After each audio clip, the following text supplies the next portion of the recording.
హైదరాబాద్ లోనే the best gastroenterology hospital Ananya hospital Kukatpally. Appointment కై call చేయండి. ఓకే, ఏదేమైనా ఈ గిల్లుడు గిచ్చుడు గెలుగుడు గోకుడు ఇవన్నీ ఇష్టం మీకు? ఇవి ఒక వయసు వచ్చిన తర్వాత తగ్గాలి కదా సార్? పెరిగింది, ఇప్పుడు పెరిగింది. అదే వయసు పెరుగుతుంది యాక్చువల్గా. ఇప్పుడు వాట్కా ఐ థింక్ ఇప్పుడు మీకు ఇంకా మీడియం కూడా ఉంది కదా. మీకు టెక్నాలజీ ఫర్ ఎగ్జాంపుల్ ట్విట్టర్ అనేది లేదనుకోండి, నా 90% నా కాంట్రవర్సీ ఉండవు. ఆ టెక్నాలజీ ఇచ్చిన సదుపాయం ఇదంతే. సార్ వాడతారు సదుపాయం మా ఇష్టం, ఎవరి ఇష్టం, మీరెవరు చెప్పడానికి? ఎవడ ఇష్టం వచ్చినా వాడు వాడుకుంటాడు. ఇది కాకుండా మీరు హిందూ దేవుళ్ళు మీద చాలా సటైర్లు వాడుతుంటారు, చాలా లాజికల్ పాయింట్స్ అడుగుతుంటారు, చేస్తుంటారు, పోక్ చేస్తూ ఉంటారు.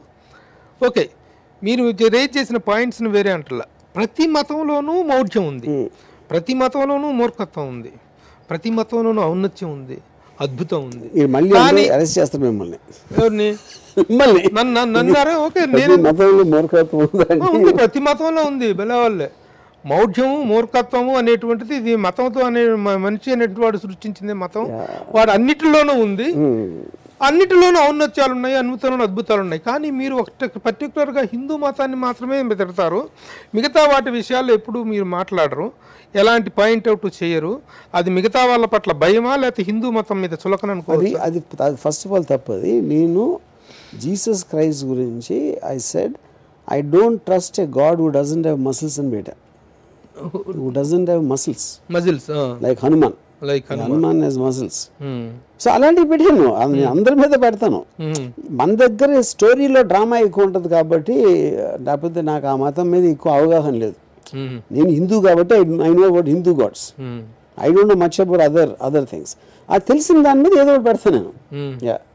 అంటే మతాలు అనేటువంటి సున్నితమైన అంశాలు అయినప్పుడు వాటిని ప్రస్తావించేటప్పుడు మిగతా మతాల విషయాలు కూడా తెలుసుకొని కదా మాట్లాడాలి. I only care about the legal aspect, weather I can say that under the law of the land. I don't care about people, what they think, society or my family or this and that. I don't care. Yeah, that is what I am as a person. Yeah. But మీరు మీ aspect ఇక్కడే మీరు చాలా మందికి ఇష్టపడేది, మిమ్మల్ని చాలా మంది వ్యతిరేకించేది కూడా ఒకటే, ఆ ఇండివిజువాలిటీ, ఆ పర్టికులారిటీ, ఆ స్పెషల్ అవుట్లుక్ అనేటువంటి దాన్ని మేము ఇప్పుడు ఎంతమంది ఇవన్నీ అభిమానించబట్టే మీ అభిమానం అయ్యాం చాలా మంది. ఏమేంటి ఒక జనరేషన్ ఇన్ఫ్లుయెన్స్ చేశారు మీరు.